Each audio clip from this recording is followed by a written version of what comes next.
Time now for What's My Line, television's gayest game that is fast becoming radio's most popular panel show. What's My Line? Now transcribed, let's meet our award-winning What's My Line panel. First, the popular columnist whose voice of Broadway appears in the New York Journal-American and papers coast to coast, Miss Dorothy Kilgallen. Thank you. And on my left, a brilliant and charming young humorist who has his own television show, and a very successful one, on another network, Monday nights, Mr. Steve Allen. Thank you, Dorothy. And on my left, the lovely and talented star of radio, stage, television, Greyhound buses. motion pictures, bar mitzvahs, what have you, Arlene Francis. Thank you, Steve Allen. And on my left, one of the original Happiness Boys, Hal Dimples Block. Thank you, Happy. And on my left, there's a man who's doing a new traffic show for Milton Berle called What's My Fine? John Dimples Daly. Thank you. Good evening, ladies and gentlemen, and welcome to What's My Line. This is a game in which our panel attempts to guess the occupations of people from all walks of life. And tonight, some of these good people have come to visit us, brought with them their occupations, and we very much hope that they'll give the panel some trouble and give our guests some prizes. We'll also have a famous guest challenger before the panel a bit later in the program. But now to start things rolling, it's time for the experts to meet our first challenger, whose job they have got to spot. Now that you're up at the microphone, sir, will you please tell us your name? George Robert McAlpine, Well, Mr. McAlpine, where are you from? Oklahoma City. Oklahoma City. Well, good. You've come a long way. Will you take one more small journey and walk down in front of the panel, and we'll ask Miss Dorothy Kilgallen to give our radio listeners a thumbnail description of Mr. George R. McAlpine of Oklahoma City. Well, Mr. McAlpine looks like a big man out from the West where men are men. He's tall, I should say well over 6 feet, maybe 6 feet 2 or 3. And he's wearing a dark blue suit with a faint red and white stripe in it, a tie that harmonizes exactly with a small pattern, white shirt, some sort of little insignia that unfortunately I can't read in his lapel, and a yellow pencil with an eraser sticking out of his breast pocket. Will you bring the pencil and the eraser right over here, Mr. McAlpine, please? We may need both of them. And sit right down next to me, if you will. Find out if he plays canasta. That's why the eraser may be there. But, Mr. McAlpine, on the basis of this brief acquaintanceship which the panel has with you, we always give them at this point one free guess as to what your line may be. We'll begin the free guesses with Mr. Gallen. I think he's a sheriff. A sheriff. Mr. Allen. I think he's a pool shark. A pool shark. Miss Francis. I think he makes derricks. Mr. Block. I think maybe it has something to do with boxing matches. He puts the matches in the boxes.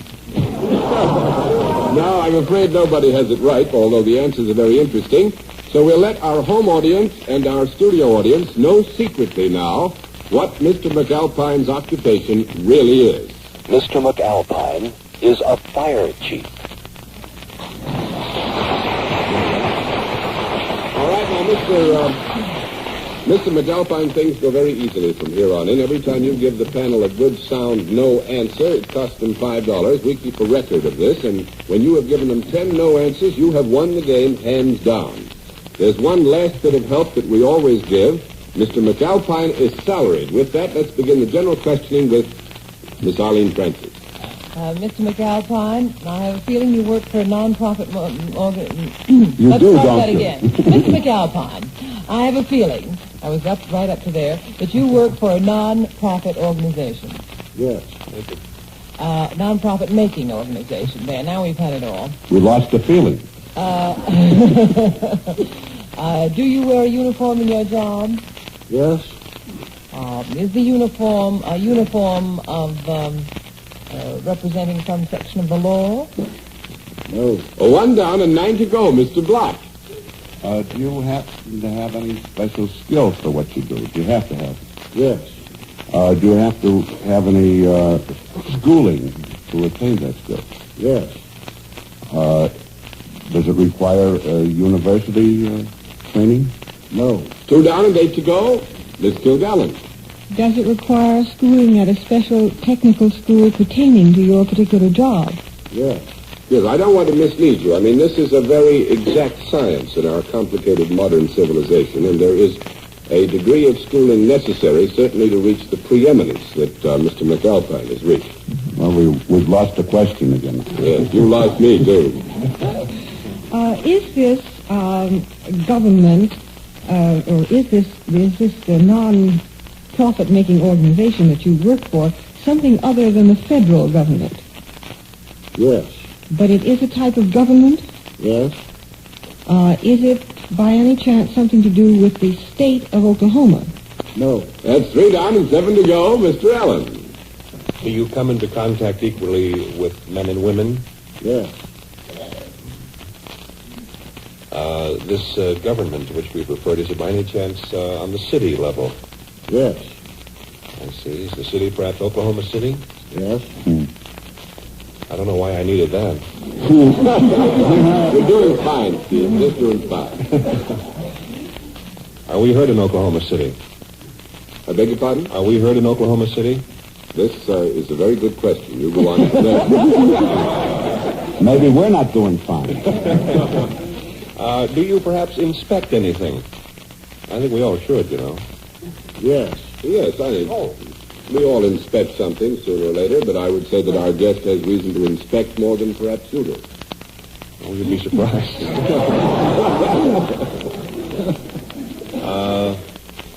If the things that you inspect don't meet with your approval, it gets pretty rough, I suppose. No, I mean, can you condemn them or get them out of the firing line or cast them aside? Uh-oh. No. Well, that took care of you. Does what you have to expect have... I really can't speak straight since I hurt this one eye. I talk lopsided as well as see lopsided. She can't see what she's saying. That's my problem, Hal. Does this job that you have anything to do in any way with the making or the inspection of hydrogen bomb sites? No. I get a bomb in somehow. I was having a few. Boy, you're in a lot of trouble with sites without hydrogen bomb stations. You make some people unhappy in what you do. There is a rumor about that when he gets through with his work, some people are not as happy as they might be. Does it have anything to do with the law? With the law. No, that's And that makes it 6 down and 4 to go, Miss Kilgallen. Do you have anything to do with any phenomenon peculiar to the locale of Oklahoma, Good. Oklahoma City? Dorothy, remember this program goes into the home. Nothing to do with any phenomenon peculiar to the locale. All right, that makes it 7 down and 3 to go, Mr. Allen. I'm going to return to that audience reaction, that little wave of nausea that swept the room when I said something a few minutes ago. I hope they were laughing at the words firing line. Oh, somebody fell down again. All right. Are you by any chance connected with the fire department or something like that? Yes. Why did I have to We're have something hooked and like laddered that? again. You work for the fire department? How come I... Yes. Good. And you inspect things, huh? Are you a fire inspector? No. That makes it 8 down and 2 to go. Are you a fire chief? Fire chief.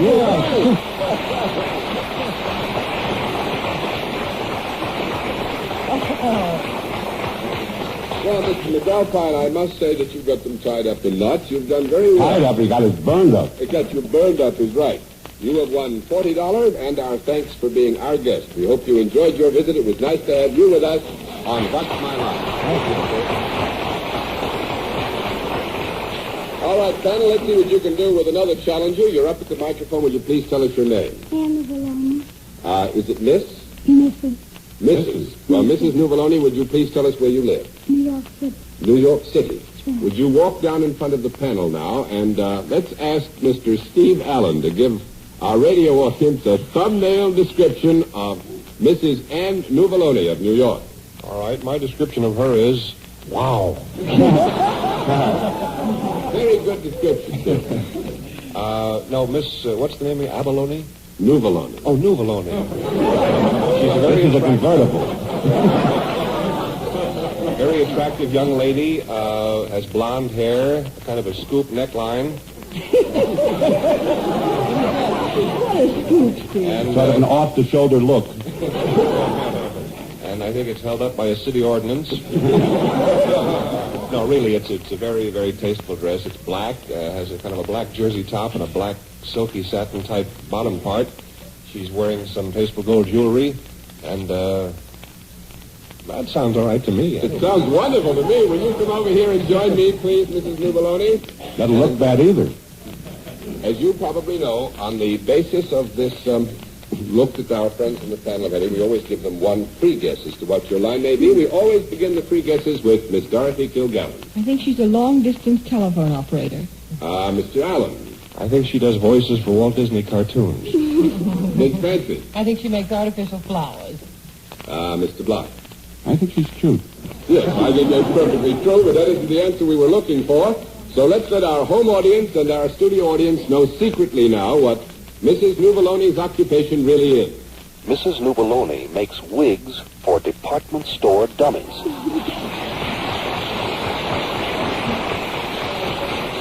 This is going to give the panel a bit of trouble, I think. You know, Mrs. Nuvolone, I think what the rules are. Every no answer costs the panel $5. 10 of these no's, you've won the game, and there's always one last bit of help. Mrs. Nuvolone is salaried. With that, let's begin the general questioning with Hal Block. Do you deal in a product, Miss Giovanni? Yes.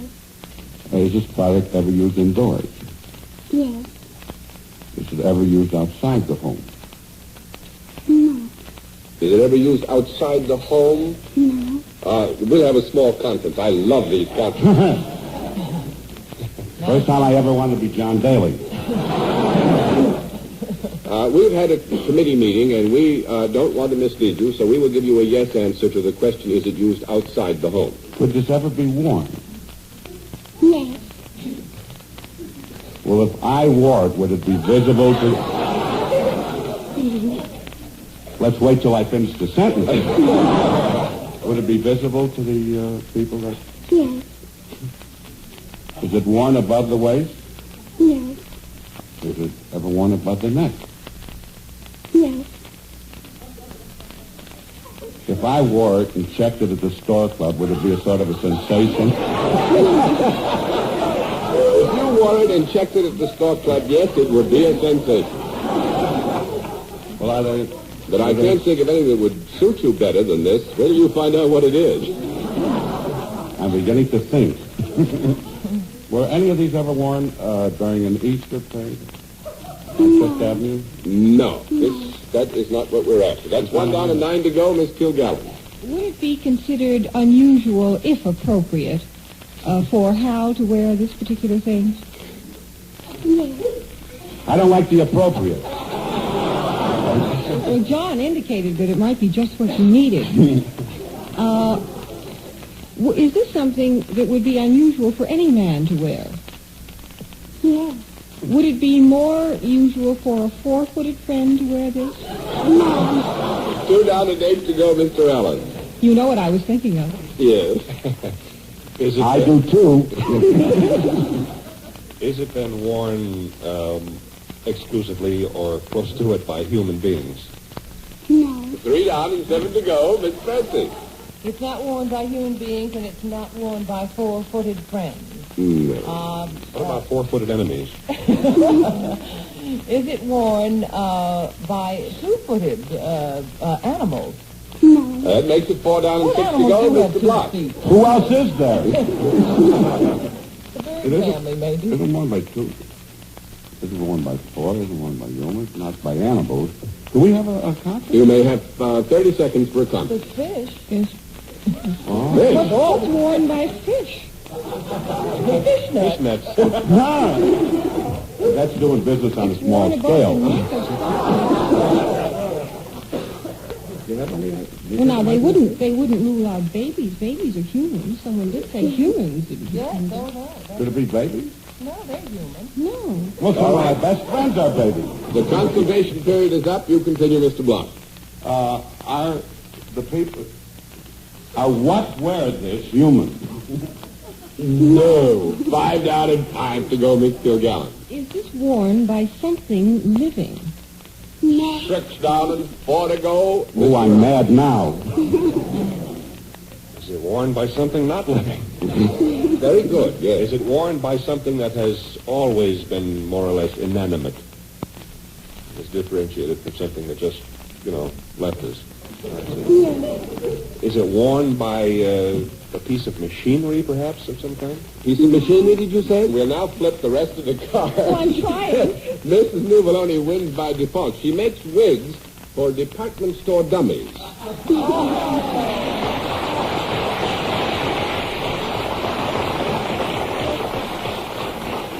And Mrs. I will see you after the show. Yes, go. Mrs. Nuvoloni, you won the full prize of $50, and our thanks for being our guest. We hope you enjoyed your visit. It was nice to have you in What's My Line. Good night. Very good to see you.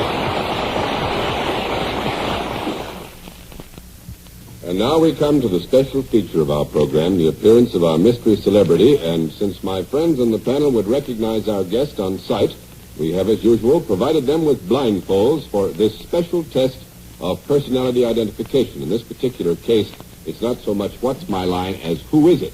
And are those blindfolds all in place, panel? Yes, sir. Good. Will you come out, mystery challenger, and please join me here.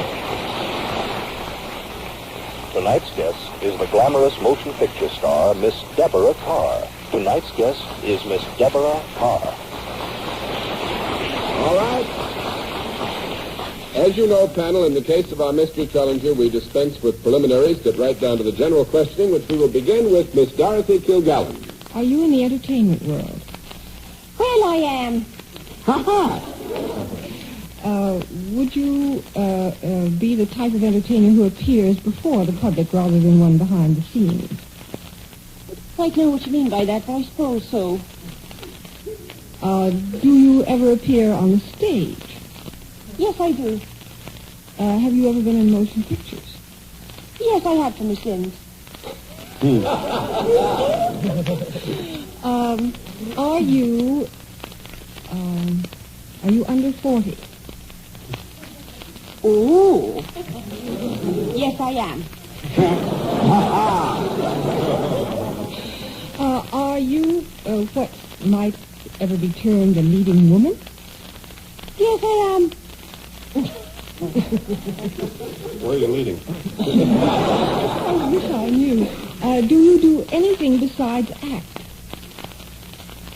Oh. What do you have specifically in mind, Miss Kilgallen? Well, any other little turn, such as comedy routines or singing or dancing? Oh, nothing like that at all, no. That's 1 down and 9 to go, Mr. Allen. Are you in motion pictures? Yes, I am. Are you in motion? Tonight, yes. Have we seen one of your pictures at a first-run theater in the last 2 years? Certainly. No offense. Are you Irish? Well, now, what would you think? I would think yes. But we have some very sneaky guests sometimes. No, I'm not. That makes it 2 down and 8. Speak of the devil. All right, Miss Francis. Well, that is our sneaky guest, born in another country, born in a country other than America. I was. Was Steve reasonably near to it when he said Irish? Could you possibly be English? In the manner of speaking now. In a Cockney manner of speaking? She speaks English. But you have played in American film. Yes, I have. And have you ever been in the American theater? No. That makes it 3 down and 7 to go, Mr. Block. Are you under contract to an American film company? Yes, I am. Well, I didn't know. Is it one of the bigger ones? Of course. What else is there? You'd be surprised. I take it you've not been been in three-dimensional films. Oh, no. Yes, our guest has not been in three-dimensional films. You go I on. bet she's great in three dimensions. Are you in a picture now that's playing on Broadway? Yes, I am. And you're English? I am. Partly, yes. Partly? Are you with MGM? Yes. I should have said Madame, huh? Yeah, I don't know how to pronounce your name. Shame on you. Then you don't deserve to guess. If anybody was sending for your automobile, would they say Deborah Kerr's car?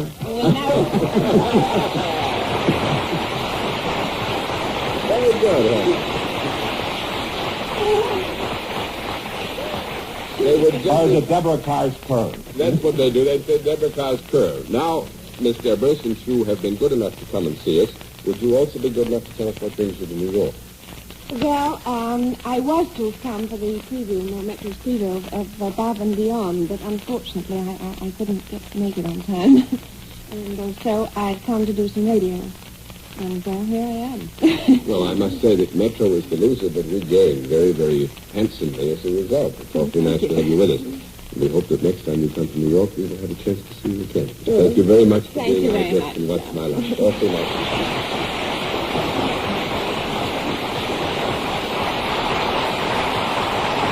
And now let's see if we can do very quickly with another challenge. Will you please give us your name? Valerie Morgenstern. Is it Miss? Miss. Miss Morgenstern, where are you from? Far Rockaway. All right, we will dispense with the thumbnail description. You come over here and sit down right next to me. The panel, after all, has had a chance to see you. And on the basis of that very quick look, we will ask them now to move to what we usually do, which is one free guess as to what your line may be. And we begin the free guesses with Miss Kilgallen. I think she's a bubble dancer. Mr. Allen. I think she's a taxi dancer. Miss Francis. I think Miss Morgenstern is a swimmer. Mr. Block. I don't know if she does, but I've had a fine night already. Nobody has the right answer. We'll let our home audience and our studio audience know secretly what Miss Morgenstern's occupation really is. Miss Morgenstern is a goat keeper.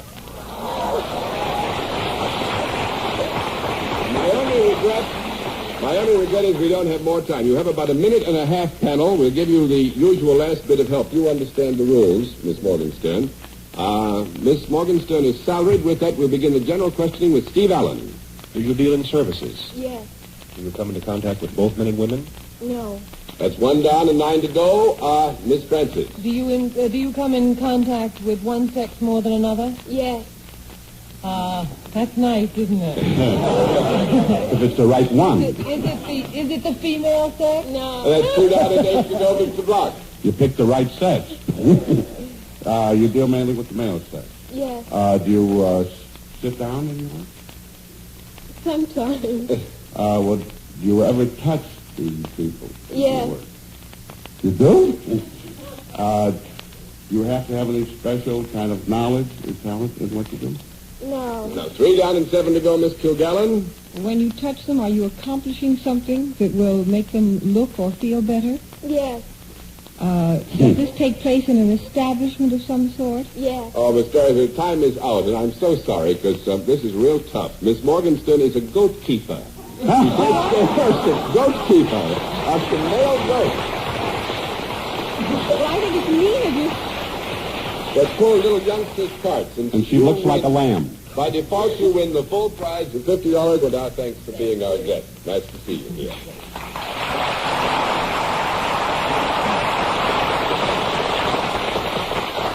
And now, if you'd like to appear on What's My Line and try to puzzle our panel with your occupation, simply send us your picture. Any small snapshot will do. A snapshot you can spare because we can't return the pictures. Also, send your name, your address, and your occupation, and tell us when you expect to be in New York. We'll look forward to being with you again on What's My Line. Until then, this is John Daly saying good night, Dorothy. Good night, Steve. Good night, Arlene. Good night, Alan. I'll bet for the first time you wish you were a goat. For the first time, I wish I was with Deborah Carr. Good night, John. And good night, ladies and gentlemen, for What's My Line?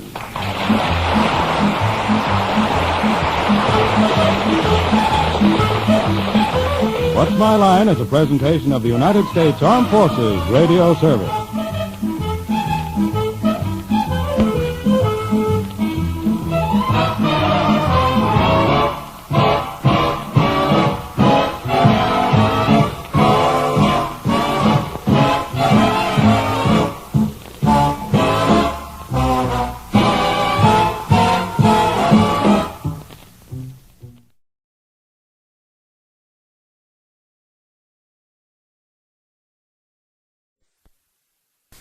From Urbana, Illinois, Minneapolis, Minnesota, and New York City, New York, the National Broadcasting Company presents the College Quiz Bowl. Here transcribed is the All-American Quiz Game, which pits against each other the varsity scholars of two great American colleges in the College Quiz Bowl. Tonight, it's the University of Illinois, on the air from Urbana, Illinois, out to challenge the first four-time winners the Quiz Bowl has ever had, the varsity scholars from the University of Minnesota, broadcasting from Minneapolis. And here in Radio City, New York, is your master of the quiz, Alan Ludden. Hello there, everybody. It's good to have you with us. Here we go with another intercollegiate battle of the brains. You know, it should be quite a fight, because I hear from my spies out on the Illinois campus that they have an awfully sharp team, one that they feel will finally chase Minnesota clear out of the Quiz Bowl. So, let's go out to Urbana to meet the challengers. On hand to act as referee for Illinois is the man who helped Northwestern rack up 3 straight victories a few weeks ago, a Quiz Bowl veteran from NBC Chicago, Charles Chan. It's nice to have you back, Chan. Well, it's certainly nice to be back, Alan, and from the looks of this Illinois team, I might be here to stay for a while. Now, here's the team which is out to stop that Minnesota streak. Toby Margolis, Chicago, Illinois. Marvin Knox, Chicago, Illinois. Brannis Vicky, Chicago, Illinois. Charles Howell, Champaign, Illinois.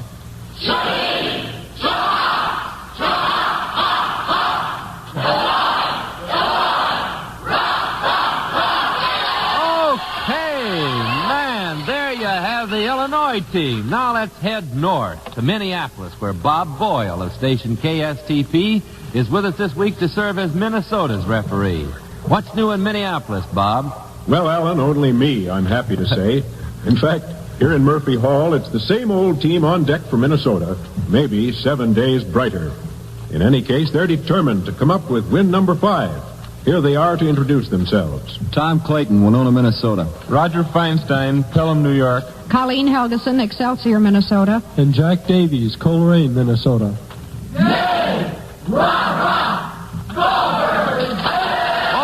that's the Minnesota team. Now that we've met both teams, Roger Tuttle, will you give us the rules for this battle of wits? The quiz is set up to determine how much these varsity scholars know and how quickly they can call upon their knowledge. And so we have toss-up questions.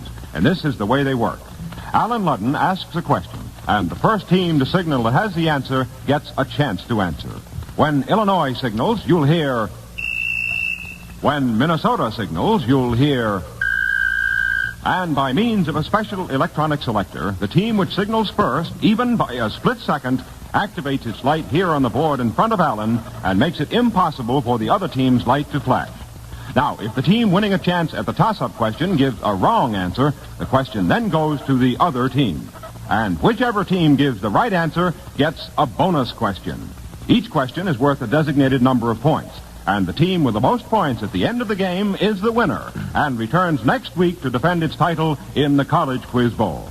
Well, that's the way the game is played, so now let's play it. And there goes the opening whistle, and here's the first toss-up question. May I tell you first that the winner of this toss-up question gets a chance at a 20-point bonus. Incidentally, this first toss-up one's a tricky one, so you got to think very carefully. Here we go. In Greek and Roman myth, the lowest dog in the world is that underworld character called Cerberus. Oh, I'm sorry. You rang your buzzer before. As a matter of fact, I hadn't asked the question yet, so I'm going to go ahead. Is that all right? I will complete the question. Now, don't signal until I have completed the question. Now, we have all agreed that the lowest dog in the world is that underworld character called Cerberus. Now, here comes the question. Tell us for 10 points the proper name of the highest dog in the universe. Minnesota. Tom Clayton, I think, wants a try at that. Okay, Tom. Ursa Major, the Great Bear constellation. You didn't get it right, Tom. Can you take it, Illinois? Charles Howell for Illinois. This would be Cyrus. All right. What's the nickname of Cyrus? Canis Major, isn't it? Well, he's in the constellation Canis Major, and you're right. That's the dog star, the highest Cyrus dog is in the the dog universe. star. Sirius, I think, is the way I called it, but I think you were right because he is in the constellation Canis Major, and Cerberus, of course, is that three-headed dog that guarded the entrance to Hades. Now, for getting that question, Chuck, you have given Illinois, a chance at a 20-point bonus question. And the first one tonight is a very simple addition and subtraction problem. It's very simple, but you might need a pencil or paper to figure it out. So let's go. You're going to start with the number of the amendment which Susan B. Anthony fought for. And to that number, you should add the number of thieves associated with Ali Baba. Now, subtract that sum from the number mentioned in the first line of Lincoln's Gettysburg Address and give us your numerical answer. Anybody on the Illinois team? Who's going to take it, Chan? Can you tell? Well, let's see. They're all looking at each other's figures. Oh, they are? Well, now let's get it. Which one of you? Who's looking at the cheerleaders? Is Vicky. Fran, what's the answer? 28. 28, you're right for 20 points. Do you want to tell us quickly how you figured that out, Fran? Pardon? Tell us how you figured that. Well, it was the 19th Amendment, and there were 40 thieves. Yeah. And it was 7 years ago in the first line of the Gettysburg Address. And so 59 from 87 gives you 28, and you got now 30 points. Okay, now we're coming to another toss-up question, and may I tell you both now that whoever gets this next toss-up question will have a chance at a 50-point bonus. So on your toes, here is the toss-up. For 10 points, who said the Battle of Waterloo was won on the playing fields of Eton, Minnesota? Jack Davies had his hand up on that one. Duke of Wellington. Right for 10 points, Minnesota. You have a chance now, Minnesota, at a 50-point bonus question, a 5-part question. This is the sad saga about the high cost of international living. Now, for 10 points each, you're to tell us what country you'd be in if, 1, you had to pay a couple of guilders for a piece of cheese. Holland. Right for 10 points. Now, what country would you be in if it cost you over 1,000 dinars to watch the belly dancers in Skopje? Greece or Turkey? Greece. Here, but not quite. Yugoslavia. Egypt. Oh. Okay, here's another one. Now, what country would you be in if you shelled out a Quizero for a cup of coffee? C-R-U-I-Z-E-R-O. For a cup of coffee. What country would you be in if you had to do that pay that for a cup of coffee? Spain. No. right. Portugal. Not quite. It's Brazil. All right. Tell me, what country would you be in if it cost you quite a few escudos for a ticket to the bullfight? Think. What country would you be in if it cost you quite a few escudos for a ticket to the bullfight? Think, Minnesota. No, Mexico. Portugal. Right, Minnesota for 10 points. Now, may I remind you that on a bonus question, the team may work as a team, and I'll take the correct answer when I hear it, as long as they're correcting each other. All right, you've got one more part to this question. What country would you be in if you paid 75 bolivars, B-O-L-I-V-A-R-S, Bolivia, for Colombia. a margarita pearl? Colombia or Bolivia? Venezuela? Paraguay. Venezuela. I heard Venezuela from Minnesota, and that's right for 10 points. That was Roger Feinstein. Okay, Roger, you saved the point there. Okay, now, before we move along to our next toss-up question, let's find out what the stakes are in this quiz game. Roger? Each week, NBC will award to the school of the winning team a $500 gift to be administered by the college.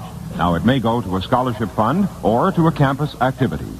And each member of the losing team will receive an attractive, dependable Wittnauer wristwatch, a distinguished member of the Longines Wittnauer family of fine watches, since 1866, maker of watches of the highest character. Well, those are the stakes, Alan. And now with the score, Minnesota 40 points, Illinois 30 points. We go back to a toss-up question. And remember, the team answering it correctly gets a chance at a bonus question. Okay, Alan? Okay, the score is very close. Now, I want to tell you we're going to have a bonus question coming up worth 30 points. And this toss-up question happens to be a musical toss-up. You're going to get 10 points If you can tell us who wrote this music, you're to signal when you're ready to stop the music. Who wrote it?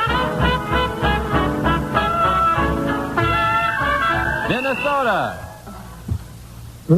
Jack Stevens. No, Irving Berlin. We got a little rhubarb there. I had one answer first from the team, so I've got to take the first answer on a toss-up. No conference on a toss-up question. Now, I'll have to take Colleen's answer as being Minnesota's answer, so it switches to Illinois. Fran Isbicki. Fran?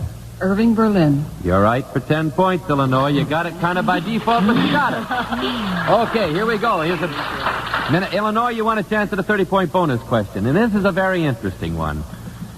It has 3 parts. It's a total value of 30 points. You know, early this year, Prime Minister Churchill was invested with England's highest and oldest order of knighthood. Now, I want you for just 5 points to give us the title of this order. Anybody in the Illinois team? What was it? Charles Howell. This should be the Order of the Garter. You're right, Chuck. You're right for 5 points. Now, you'll get 15 points for Illinois, anybody on the team, if you will tell us quickly the legend of the origin of the Order of the Garter. Do you know it? Anybody in Illinois? Oh. Nope, we drew a blank, I think. You drew a blank? Well, I'll have to quickly tell you that it was King Edward III, who on a very auspicious occasion back in 1346, when the Countess of Salisbury accidentally slipped her garter at a court ball, King Edward III very quickly and very gallantly diverted the attention of the surrounding guests from the embarrassed lady by binding the blue band around his own knee, saying as he did so, "Honi soit qui me le pense." Now, if you can recognize that bad French, you'll get 10 more points if you can give me the King's English of whatever "Honi soit qui me le pense" means. Can you give Fran me? Isbicki. Fran? Evil to him who evil thinks. That's right for 10 points, Fran. Okay, let's go back to a toss-up. All right, here we go with a toss-up for 10 points. You are to name the Italian-speaking city to which the Russian foreign minister was recently invited. Illinois. Marvin Knopf. Could that be Trieste? Can you take it, Minnesota? There's puzzlement, but I think Jack Davies has an idea. Try it, Jack. Rome. No, I'm sorry. It was Lugano, Switzerland. That was kind of tricky. It's an Italian-speaking city to which the Russian foreign minister was invited. The Russians refused this invitation to meet with the foreign ministers, as you remember, of France, the United States, and Great Britain. Okay, what's the score, Roger? Well, the score on our blackboard stands Illinois 55 points, Minnesota 40 points with 16 minutes to go in the quiz bowl. Okay, a 30-point bonus is coming up. Here is the toss-up question. In the Bible, Ruth says to her mother-in-law, "Whither thou goest, I will go." Now, what is the name of Ruth's mother-in-law? Minnesota. Dr. Feinstein. Naomi. Right for 10 points, Roger. Minnesota, you've now got a chance at a 30-point bonus question, 3 parts. Before I go along, may I say something here? I'd like to make a correction, a very important and embarrassing correction. Last week, in our effort to force me to pronounce again the apocalypse correctly, a word that I had mispronounced the previous week, we had a question about the last book in the New Testament. Now, although apocalypse is correct, I fail to accept the other name by which the last book is known, which is, of course, Revelations. It didn't affect the final score because it was Minnesota that gave us Revelations. However, may I say that I am very sorry for my error, and I certainly appreciate the interest that you listeners have shown in notifying me of my mistake. So I know that the last book of the Bible is known both as Revelations and Apocalypse. Okay, now, back to Minnesota with this bonus question they have just earned. It's a 3-part bonus question, and the first part is worth 10 points. You're to complete the following quotations. Complete the following quotations, anybody on the Minnesota team. The curfew tolls the knell of parting day. The lowing herd winds slowly o'er the lay. Right. You know any more? Who was that, Roger? Tom Clayton. Tom, that's right, for 10 points. The rest of it, of course, is... Paulman homeward pods his weary way, leaving the world to darkness and to me. That's right, and leaves the world of darkness and to me. Thomas Gray's elegy written in the country churchyard, 10 points of Minnesota. Now, you know, you could sing the answer to this next one if you like. It goes something like this. You're to complete it. Our feelings we with difficulty smother when constabulary duties to be done. Oh. It's Gilbert and Sullivan. Yeah. Well, I'm glad you recognize that. Could you read it once more? Oh, I'd love to, because I like to say it. Our feelings we with difficulty smother when constabulary duties to be done. Don't you think I did that pretty well that last time? Done very well. Nobody can sing it, huh? And the next line goes, I take one consideration with another. A policeman's lot is not a happy one. Gilbert and Sullivan's Pirates of Penzance. Okay, finish this quote, please, for 10 more points. For though from out our bourne of time and place the flood may bear me far. Crossing the bar by... Finish the next... I hope to meet my pilot face to face and I have crossed the bar. Right for 10 points. Finish. Back to a toss-up question. Now, may I warn you here on this toss-up question, do not signal until you hear the question. You know, the Watch and Ward Society of Boston is well known for its activities in suppressing and censoring books which it considers offensive. Now, recently, the city fathers of a far less conservative city had occasion to censor the entertainment provided for visiting royalty. Now, for 10 points, give us the name of this city. Minnesota.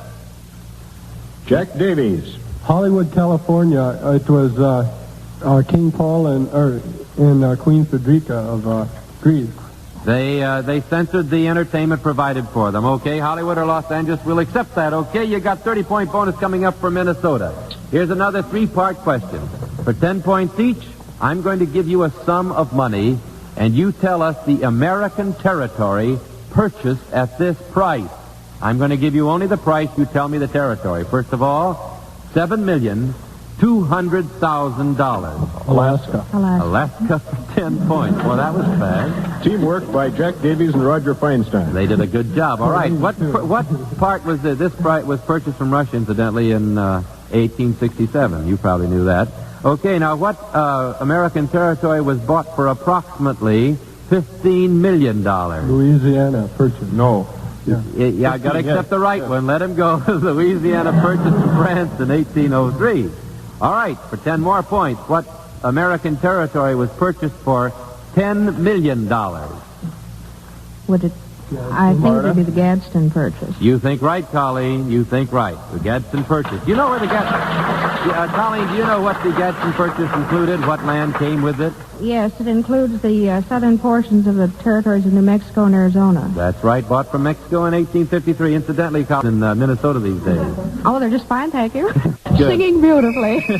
Hold it, Alan. That's the halftime whistle, which calls for a 1-minute timeout. Okay, and in this 1 minute, I'd like to talk first minute for 30 seconds, rather. I'd like to talk to you, Illinois. I'd like to talk to Fran Isbicki. I see you're a journalism major, Fran. I wonder if you'd tell us how the girls down on the Illinois campus feel about the Rose Bowl choice this year. Well, I think we all feel a little bit sad about missing that trip out to the West Coast. Were you planning to go? Well, I myself wasn't going to go, no. But a lot of the girls were going. Mm-hmm. Well, how do they feel about the football team now? Oh, we're still awfully proud of that big and handsome and fast football team. Oh, are they handsome? Mm-hmm. Well, they're And fast. Are they fast on the football field, that is? Well, naturally. Okay, what are the girls... What were you going to say, Stan?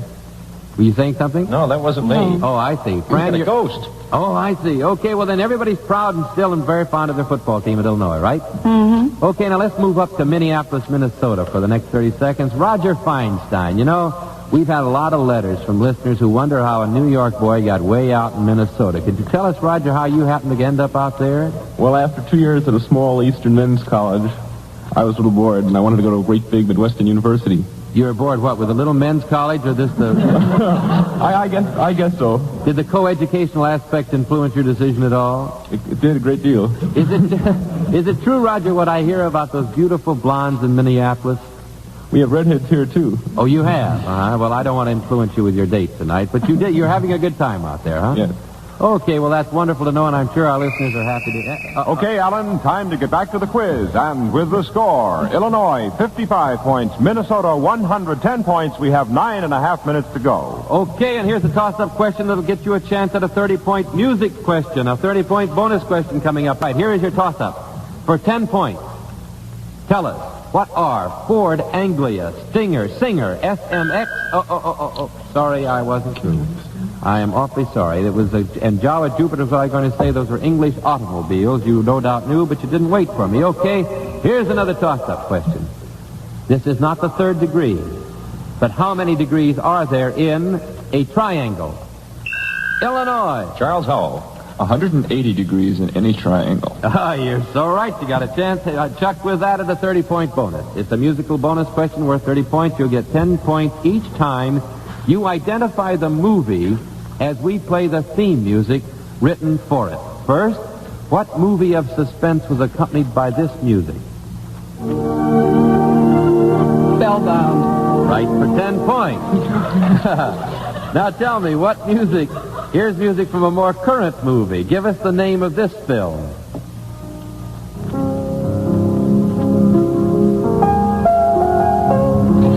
Story of Three Loves. Right for 10 points. This is awfully easy. Now, the last in this series of movie themes should remind you of a film that is still playing theaters throughout the country. Limelight. Limelight theme by Charles Chaplin. Okay. What's the score, Roger? Score right now. Illinois is climbing up, has 95 points against Minnesota's 110 points, and we have 8 minutes to go in tonight's college season. Okay, here we go with a toss-up question who could lead you to a 40-point bonus question. Recently, here's your toss-up. Recently, a leading governmental figure said in effect, "I'm tired," and gave up the premiership he had held for 6 years. For 10 points, who is he? Minnesota. Jack Davies. David Ben-Gurion of Israel. Right, Jack, for 10 points. Okay, you got Jack a chance. Minnesota has a chance now at a 40-point bonus question. In the old days, there were no quick cures for upset stomachs and indigestion. Now, for 10 points each, you to identify the following characters of fact and fiction who ate or drank something that didn't agree with them. Here's one. She ate a poisoned apple and took an extended nap. Snow White. Snow White for 10 points. Here's another one. He ate eels and eel broth and presently died. Oh. Oh, darn it. Colleen is thinking hard. Think hard, Colleen. You know this. I've got it. Yeah. Time's up. It's a ballad. Lord Randall, my son. Lord Randall was the one who ate the eels. Okay, here's one. They ate the fruit and flowers of a certain tree and forgot to go home. The men in Ulysses, the Lotus Eaters. That's right. Tennyson's Lotus Eaters. Ulysses, I would have accepted Ulysses. Okay, here's another chance at 10 more points. He was condemned to death and drank hemlock. Socrates. Socrates for 10 points. What's the score, Roger? Well, Minnesota, the Gophers are now ahead 150, but the Fighting Illini are up there with 95 points, and we have 6 minutes to go. Okay, a 20-point bonus coming up. Here's your toss-up question. Can you tell us for 10 points the name of the Boston orator who got top billing the day that Lincoln made his Gettysburg Address? Minnesota. Colleen Helgeson. Edward Everett. Right, Colleen. Right for 10 points. I didn't think you'd get that. You really amazed me. Edward Everett was considered the top orator of his day, and he delivered the main address at Gettysburg. Colleen, how did you know that? Well, I learned it in school. That's a good answer. Okay, here's your 20-point bonus that you earned from Minnesota by reason of answering that. The liner Gothic, the airliner Canopus, and Captain Anthony G. Lorraine all made news in a headline story this week. Now, for 20 points, what was this story? They're carrying Queen Elizabeth around the world. That's right. That's the story. Queen Elizabeth round the world tour. The liner Gothic and the Canopus is the plane piloted by Captain Lorraine. Okay, you got 20 points for that. Here we go with a toss-up question. Are you ready? Do not signal to your red till I answer the question. Captain Bligh and his men were forced to row 3,618 miles from an open sea to a point near Java. Now, for 10 points, tell us why. Minnesota. Roger Feinstein. There was mutiny on the Bounty. There was mutiny on the Bounty. You got 2,006. Okay, you got for that a 35-point bonus, Minnesota. It's a cast of characters. Now, for 5 points each, you're to tell us from what play they came. First of all, Orsina, Duke of Illyria, in love with Viola. Twelth's Night. Shakespeare's Twelfth Night. All right, Sally Middleton, a romantic young actress. Sally Middleton, a romantic young actress. The actress? Yeah. No, not the actress, sorry. This is the play. It's John Van Druten's Voice of the Turtle. All right, here's another character. What play does she come from? Mrs. Alving, a domineering mother in a controversial drama. What play? Quickly. You know. She had two sons. Nope. Okay, it was Ibsen's Ghost. One son was the play. Jason, a victim of a ferocious woman in a great poetic tragedy. Medea. Medea by Euripides. All right. Mr. Darling, Wendy's father. Peter Pan. Peter Pan. Ensign Pulver, a man without a woman who didn't like it at all. Mr. Roberts. Mr. Roberts. Okay, what's the score, Roger? Minnesota now has 210 points to Illinois' 95 points, and we have 3.5 minutes to go in tonight's edition of College Quiz Bowl. Okay, here we go. Now we're after the facts, just the facts for this toss-up question. For the music you're about to hear, tell us who's going for a ride. Signal when ready. Illinois. Ride of the Valkyries. Ride of the Valkyries. Who is taking the ride? Toby Margolis. Brunhilde? Okay, the 8 Valkyrie daughters of the god Wotan. You're right for 10 points, Illinois, and you got a chance at a 20-point bonus. A young London School of Economics professor. Anybody in Illinois answer this? A young London School of Economics professor and an aging Supreme Court justice maintained a steady correspondence for almost 20 years. Now, for 20 points, who were these two men? Toby Margolis. Oscar Wendell Holmes was one. Right, Oliver Wendell Holmes. Oliver Wendell Holmes. Yeah, and who was the London School of Economics professor? Very famous correspondent. Anybody in Illinois? Well, we're referring, of course, to the Lasky-Holmes letters. Yeah, Howard Lasky, British economist. Okay, here we go back to a toss-up question. On your toes, everybody. In 1844, a modest man sent a message from a U.S. Supreme Court room to Baltimore, Maryland. Now, for 10 points, you'll get 10 points if you can either quote the modest message or name the modest man. Minnesota. Jack Davies.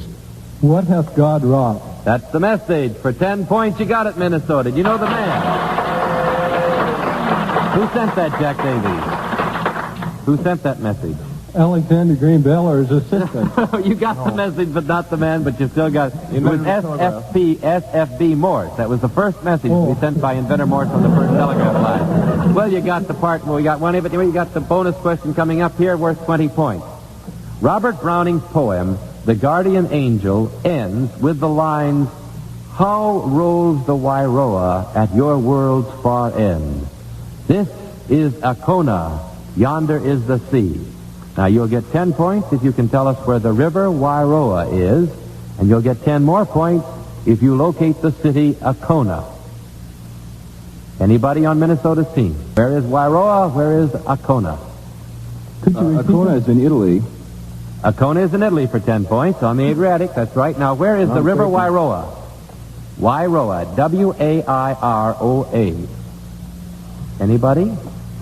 All right, time's up. It's in New Zealand. Okay, we go back to a toss-up question. Are you ready? For 10 points.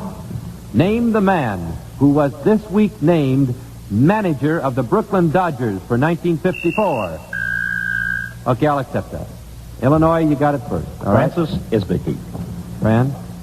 Walter Austin. Walter Austin, who previously managed the Montreal team. Okay. Here we go with it. You got a 25-point bonus, Illinois, by getting that toss-up. Is that all right? Okay, here we go. For your bonus question, Illinois, is, for many years, CARE Incorporated has sent relief messages all over the world. Now, for 25 points, can you tell us what the letters C-A-R-E stand for? Anybody in Illinois? For 25 Children is the first one. Third one is relief. Not necessarily right with that first. Children's aid and relief.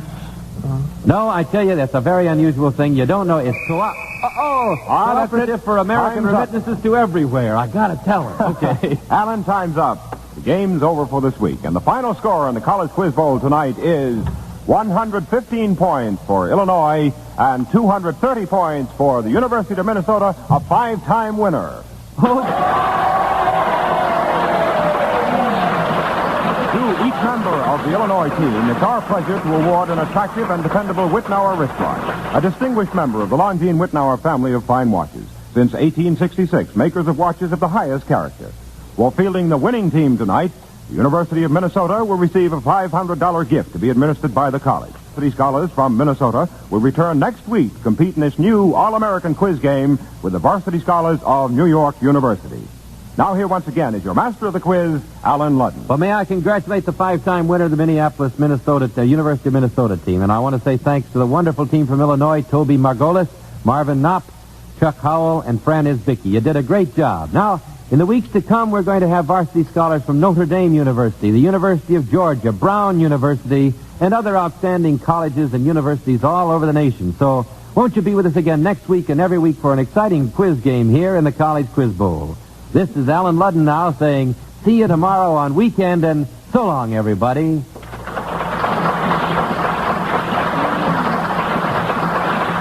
Your referees tonight were for Illinois, Charles Chan of NBC Chicago, and for Minnesota, Bob Boyle of station KSTP in Minneapolis. College Quiz Bowl is a transcribed NBC Radio Network production, originated and produced by John Moses and Don Reed, directed by Ken McGregor. This is Roger Tuttle speaking.